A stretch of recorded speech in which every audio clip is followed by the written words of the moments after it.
Kamala Harris herself, yeah. basically out here on the press tour, as she's written this new spicy book. She kind of threw Biden under the bus. We can maybe react to that clip too. But here's a really interesting one where she talks about how, she actually kind of wanted to pick Pete Buttigieg as her vice president, which is crazy because, of course, Tim Walz was a brilliant pick who was then misused by the Harris campaign and overcoached and declawed. Speaking of declawed, they declawed poor Tim Walz. But here's a bit of insight into not only the fact that she wanted to make the terrible decision of picking Pete, but also I think this is more proof that Kamala Harris just still has not figured out how to compellingly speak off the cuff, because this answer is dog shit. This answer is absolutely horrible. I don't even really understand. Like, it's weird. I don't really get, what's going on here, but let's take a look here. It sounds like Kamala. Yeah, exactly. If his reaction to that, since this part of the book has come out, if you've had any reflection on that, or I guess I'd ask you to just elaborate on that a little bit. It's hard to hear. Yeah. With you running as, you're the first woman elected vice president, you're a Black woman and a South Asian woman elected to that high office, very nearly elected president, to say that he couldn't be on the ticket effectively because he was gay, it's hard to hear. No. That's not what I said. That he couldn't be on the ticket because he is gay. My point, as I write in the book, is that I was clear that in 107 days, in one of the most hotly contested elections for president of the United States, against someone like Donald Trump who knows no floor, to be a Black woman running for president of the United States and as a vice presidential running mate, a gay man, with the stakes being so high, it made me very sad, but I also realized it would be a real risk. No matter how, I've been an advocate and an ally of the LGBT community Rachel my Maddow, entire lesbian? life. So Yeah. it wasn't about any prejudice on my part. Oh, really? That we had such a Do you remember how much of a controversy it was when Bernie Sanders didn't even say a woman couldn't be president? Like Elizabeth Warren, when she was still wearing her snake suit. Okay, I don't care. Oh, she's been base sensitive. Fine. But at that day, she was a snake in the fucking grass, and she went to the New York Times and she said, "Oh, Bernie Sanders told me he doesn't think a woman could be president." Fucking liar!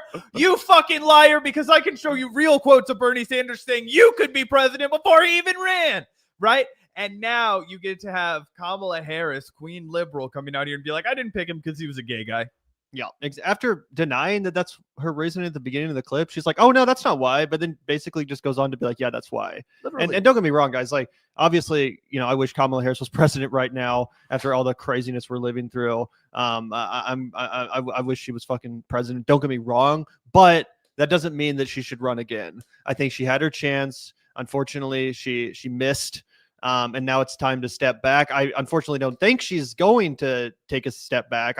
I do unfortunately predict that she will run again in 2028. I know Zach feels differently, but this is just a reminder of exactly the kind of communicator Kamala Harris is, which is that if she's not literally reading off a teleprompter, if she's not literally reading off a script that was written by someone else, she doesn't really know how to communicate these like ideas or like something that is complex. And she's clearly afraid of like pissing off the LGBT community with this answer, but she's also like trying to be brutally honest and stuff. And it's like, you're not appeasing anyone here. You're not appeasing anyone here. You're not appeasing Pete Buttigieg fans because they're like, "What the fuck? You almost picked him." They're going to say you would have won if you had picked him. You're not appeasing Pete Buttigieg himself, because now he's going to go around pissed off, be like, "Well, me being gay is the only thing that stopped you from picking me, you fucking coward." It's pissing off Tim Walz, obviously, because he's like, "What the fuck? Why do you have to reveal to the world that I wasn't even your first choice?"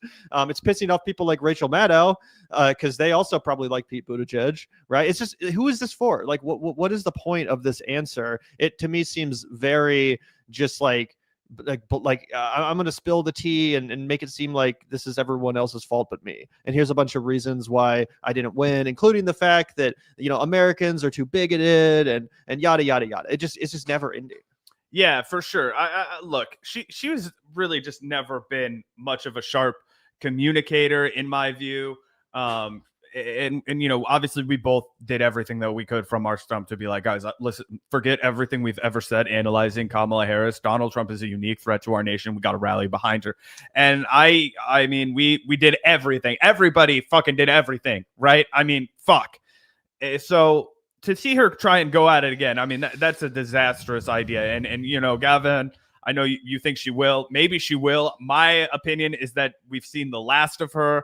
She even came out and she said seen the last of her. We every fucking minute she's on some new show. Well, the last of her politically, I mean. But when it comes to, you know, her analysis of what happened, she can blame it on Pete Buttigieg all she wants publicly in her book, and it was going viral. I didn't save it, but I'm sure a lot of people. Talking about the Gaza one. Yeah, exactly. Do you have the quote? I don't have it. I was looking for it.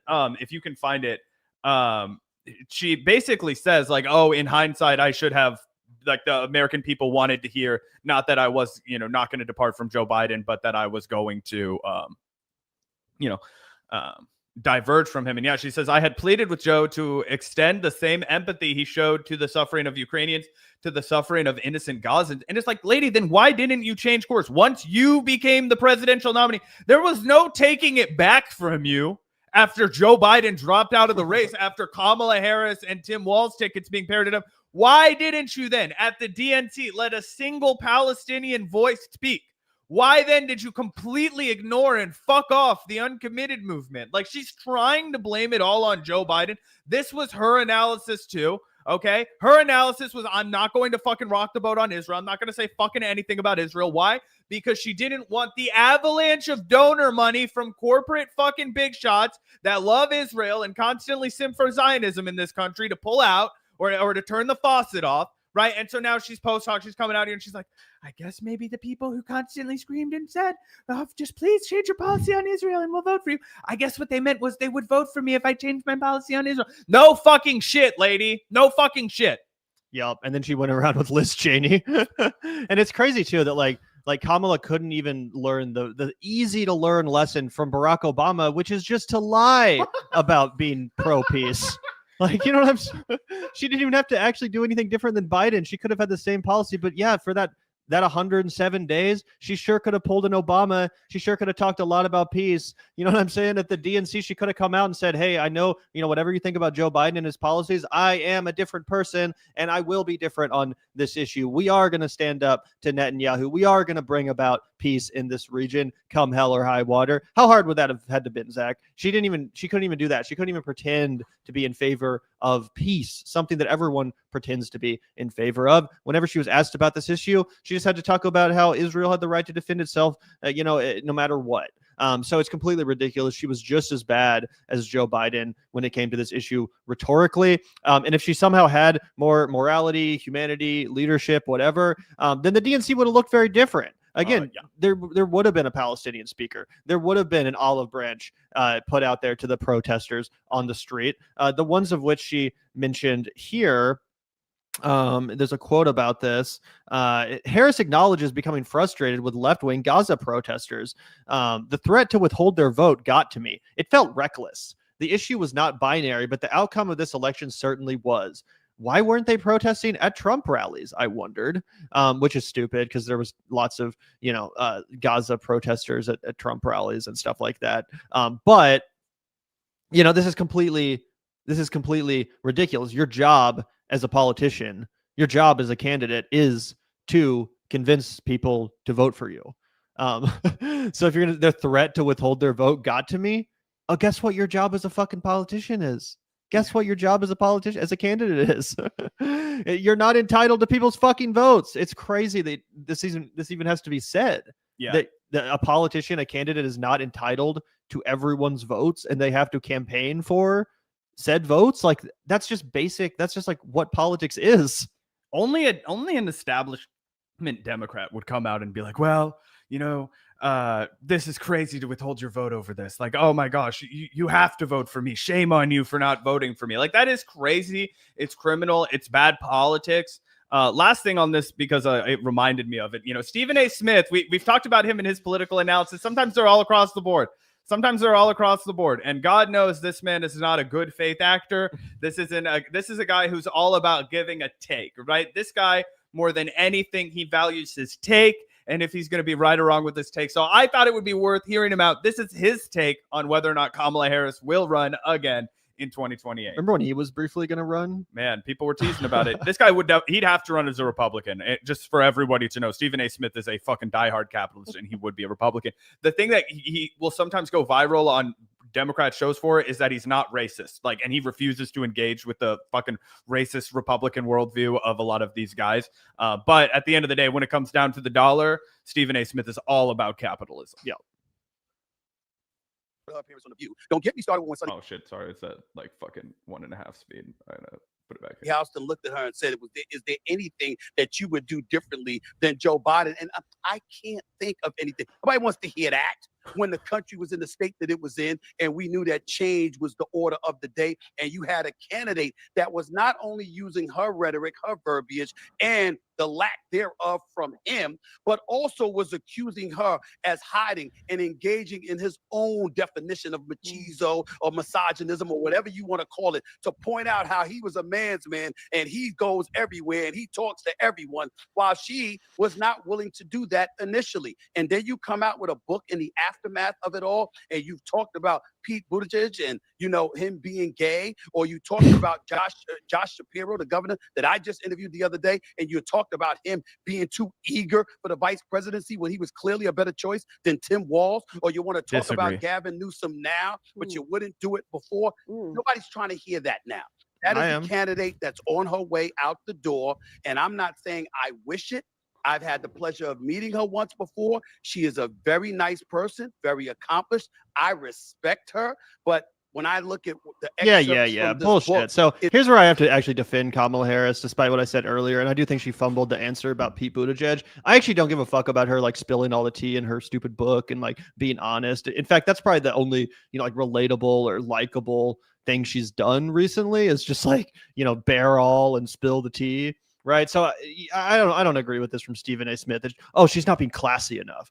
She's not being respectful enough to her fellow Democratic elites. Bullshit. I don't give a fuck. I think if Kamala was more authentic, more real, and less scripted, that she would be more popular. So I actually don't think that's the case at all. And if anything, if Kamala does want to re-enter the conversation as a serious contender, then she's going to have to make the news somehow in this fucking social media climate. She's going to have to say something fucking, you know, headline grabbing to get back in people's purview. So I actually don't think it's the worst way to go about doing it. Just spill all the tea. Yeah, I see what you mean. I the quote I wanted to get to hasn't come out yet, but he basically says, "I believe Kamala Harris's political career is over. I think you've seen the last of her with this book politically," and I completely agree with that. I think it's only downward for Kamala Harris from where she's been. And this has been my case the whole time. I said she wasn't going to run for California's governor because it's a step down from being the vice president, and people do not want to move backwards in their career. They would rather do nothing. Except for Mitt Romney. Right? Mitt Romney was, what was he, the governor, and then he became the nominee, and then he ran one more time. Yeah, he ran for Senate after losing the presidency. Okay, but was he a senator before then, or well, after that, or was he a senator during the time that he was running? I think he was a senator. I think he was. Yeah. So it's a little bit different if you are, in my view, it's a little. If you are a senator and then you just lose the presidency, but then you run for your seat again. If that was what was happening. But either way, I just don't. I think that she's going to go more of the way of the John Kerry. I think she's going to go more of the way of this person who will never, ever, ever reach a higher echelon politically.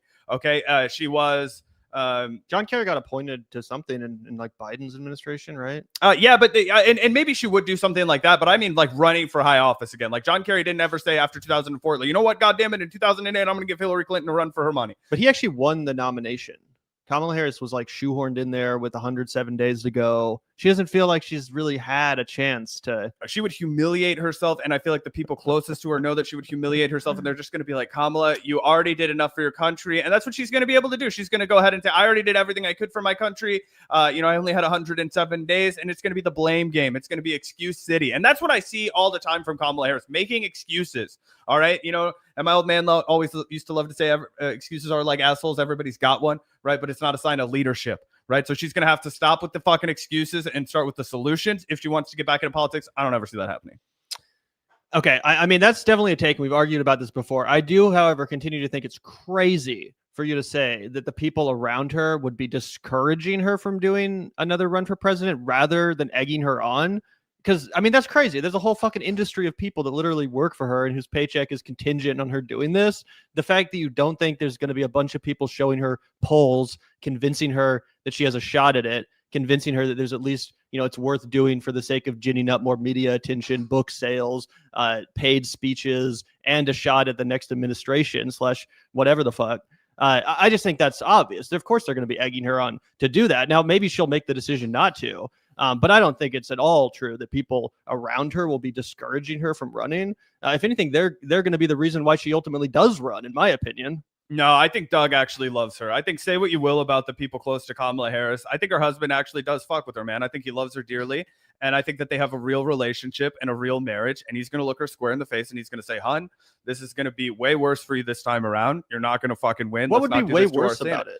Because she's not going to get the nominee again. She already lost against Donald Trump. Losing a nomination in the first in a primary is not that bad. That's what happened to her the first time. Right. And she got the vice presidency. I just think that I don't think that she'll want it to be spun that it was a fluke. I don't want everybody. I don't want the people to see her as. I don't think she will want it. I don't care what happens to her. If she runs, she'll be fucking humiliated. But my analysis is, my gut instinct is that because of legacy, because of what she was able to reach, basically through her legacy sheer is losing.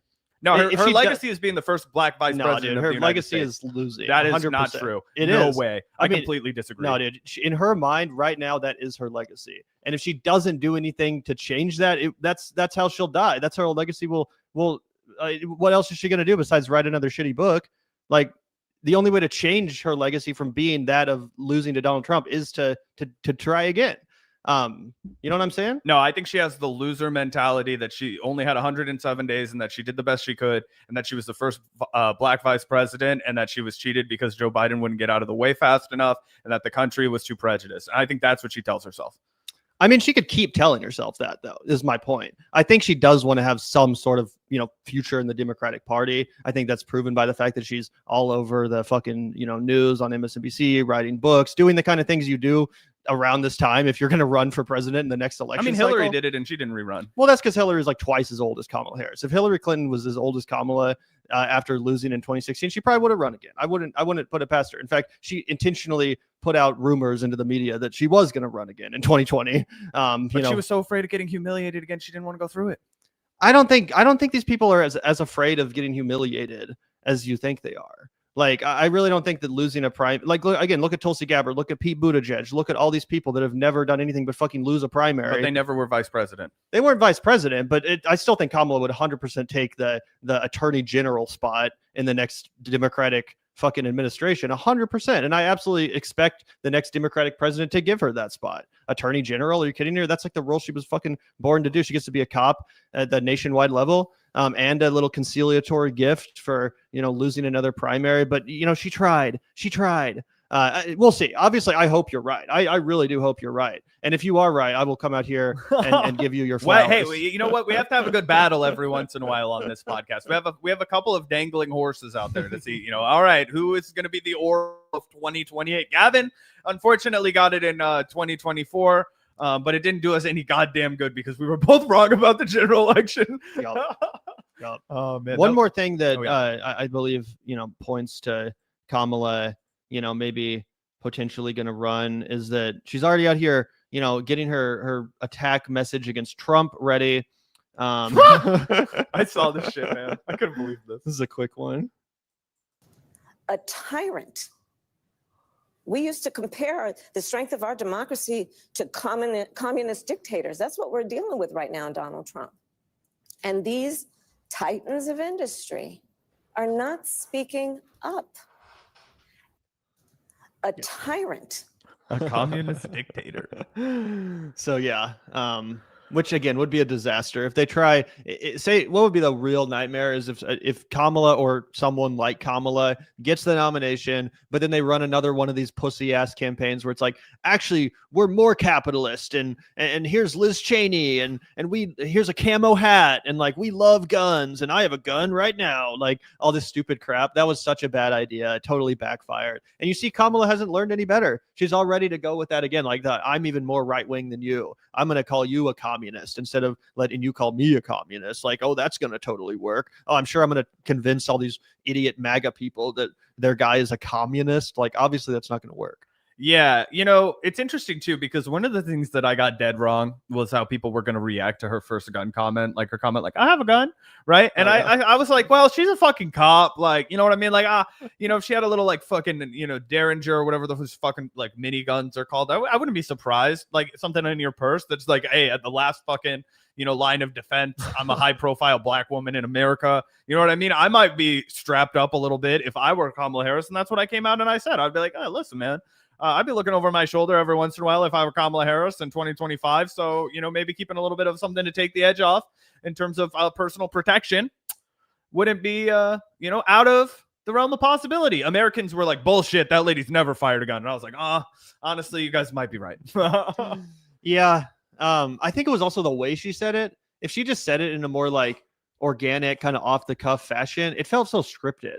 Remember, it was like on Oprah and she like cackled really loud. She was like, and I'll fucking shoot you.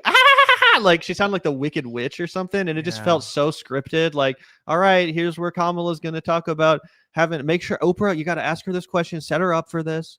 And it just felt phony. Yeah, but I do think that there's sauce in her purse kind of a comment. Exactly. 100%. And even though she was the top cop, like people don't really think of her as being the kind of cop that like pulls you over.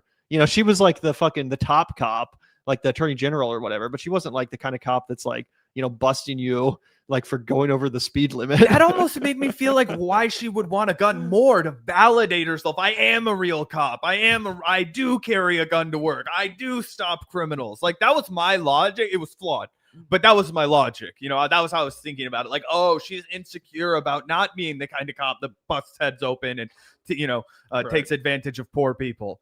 She was like, I need a gun so I look like them.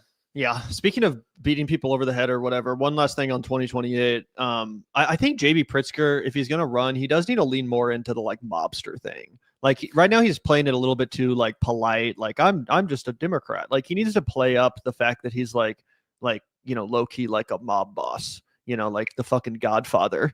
Like that should be his thing. I think that if he kind of was like, went for the jugular a little bit more, maybe took a note from Gavin Newsom's Twitter strategy, and kind of maybe tried to fold that into his IRL persona.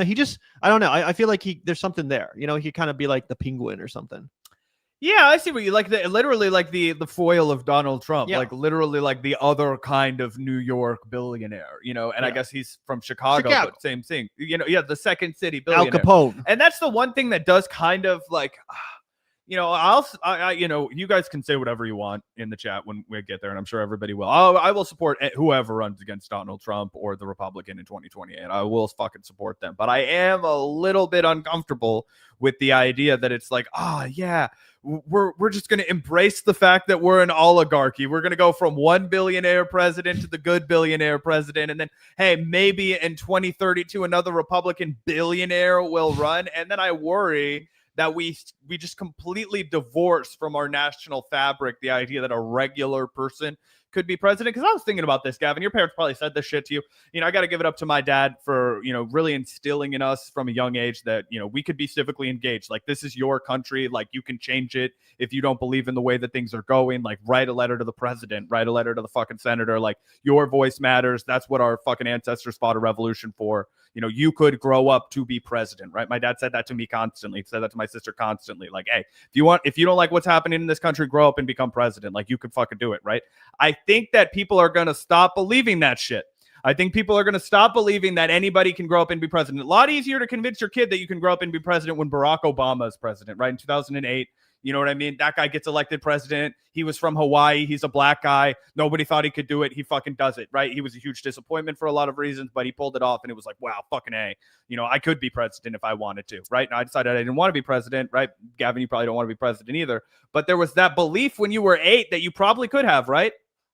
Yeah, I mean, definitely. I think that that's important to maintain that notion. I agree. I mean, it's definitely not my preference to have a fucking billionaire either. 100%. It sucks that, because I do think that in certain ways, JB Pritzker being a billionaire mob boss kind of guy, like, I think that does create that good foil for Donald Trump.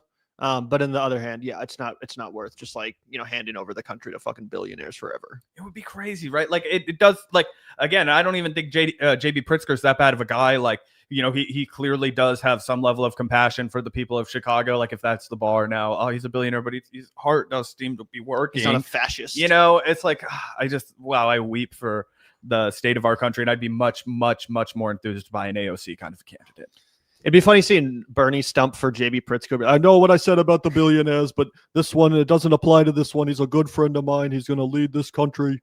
Just like FDR, he's a class traitor. Trust me, guys. Yeah, he's going to make donations down to $999 million. Don't worry. We're chipping away at it. He's going to go full on McKinsey Bezos.